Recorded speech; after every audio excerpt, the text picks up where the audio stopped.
So here are my spoiler-free, mostly, thoughts of the Gabby's Dollhouse movie.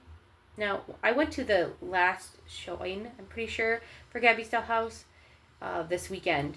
And there was only one other family, so that was kind of like, what? But it worked out because it was Tifa's first ever movie theater experience, and she did not want to sit the whole time. And the other family had a 4.5-year-old who also was pretty new to the movie scene. Did a little bit better than my daughter, I'll be real. But, you know, they talked a little bit during the movie, and she ran around. The other family was super understanding. Definitely will not be taking Tifa to a movie theater that looks like it's going to be full. I'm going to try to do late night showings to hopefully prevent that, or super early. But definitely going to be a while before I take her to a movie theater again. Anyways, so here are my thoughts about the movie. Now, there are parts I missed because I was trying to contain a 3-year-old. So, but from what I saw, it was actually really good. I did not think that a Gabby's Dollhouse movie would go as deep as it did. And there are a lot of really deep themes that make you think. Like, the main prevailing theme that I was not expecting is eventually we are going to grow up. One day we're kids, the next minute you're a grown adult. And you may lose the sparkles and glitters of your childhood. And it's up to you to find the time to get that back. And it is okay as an adult to find time to play. It's okay to play. And it's like, yeah, it is okay to play. And I think a lot of parents maybe needed to hear that. I actually did tear up a few times during this movie. So, like, I don't tear up easily, so I don't know, like, what's up with that. I wasn't tearing up. I have a sleep booger in my eye. But, yeah, really good. The songs were actually pretty good. I do have some gripes. Like, I do think that the animation quality of the movie was not as good as the actual show. I don't know why they downgraded it, but they did. You can tell that certain scenes were made to sell toys because they look extra more enticing. The music, it just really pulls you in.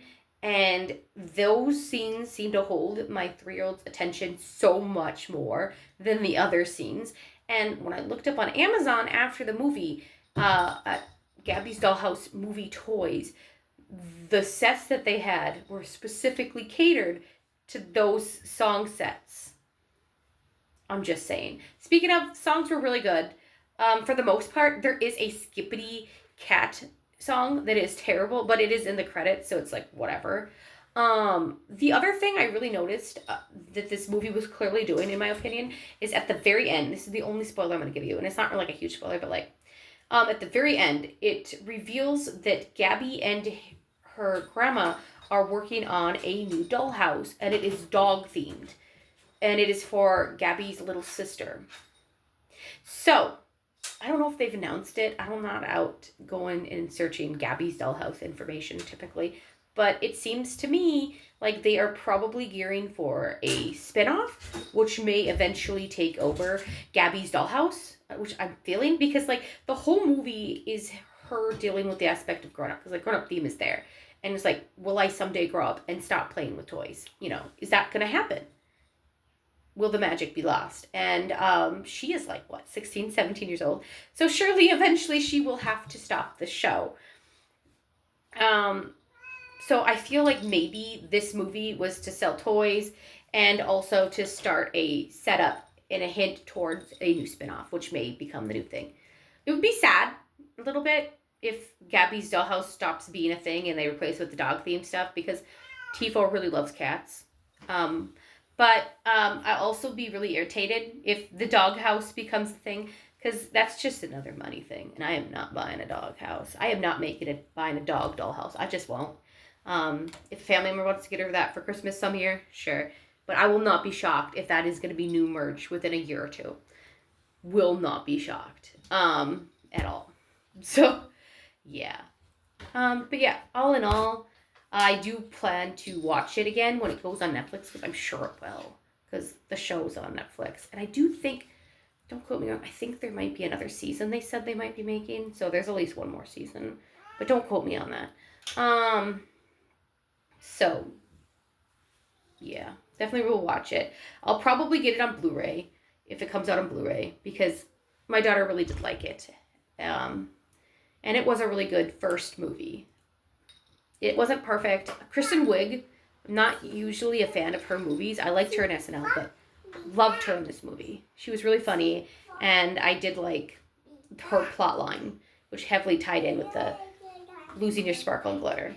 So, yeah. I give it a 6 out of 10. It's probably one of the better kids' movies that have come out in a while, because at least, even though it was clearly made to sell toys, there was effort. And I feel like there's more effort in that than some of the Disney movies that have come out recently, which is kind of sad. Again, not a perfect movie, 6 out of 10 for me. But for a 3-year-old, 4-year-old, 5-year-old, whatever, probably up to like 10 for all I know. It will be enjoyable. It will be a good movie for them. Anyways, that's all. Keep your eyes peeled because I will be doing a review, spoiler-free, on the cartoon Haunted Hotel. So